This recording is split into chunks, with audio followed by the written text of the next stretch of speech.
पाकिस्तान ته د IMF نړیوال صندوق تازه خبر درای. پاکستان چې د څو کلو راهیسې قرضداره دی خو اوس خپل قرض نشي پرې کولی. د IMF نړیوال صندوق پاکستان حکومت نه د قرض ادا کولو غوښتنه کړې خو پاکستان حکومت یې د قرض په ورکولو کې پاتې راغی.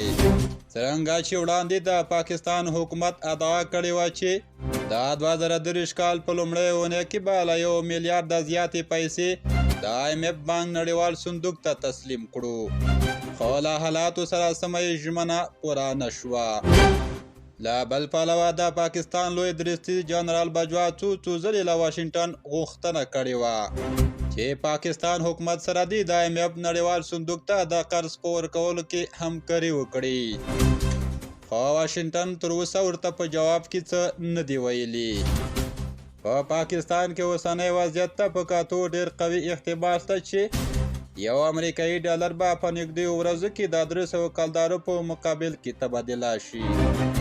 که پاکستان اوسنی وضعیت ته نوې تګلاره غوره نه کړي او د IMF نړیوال صندوق ته خپل قرض ور نه کړي ممکن له یو سخت اقتصادي بحران سره مخ شي. دا و تاسو ته مهم جزئیات تر بیا ښې چارې.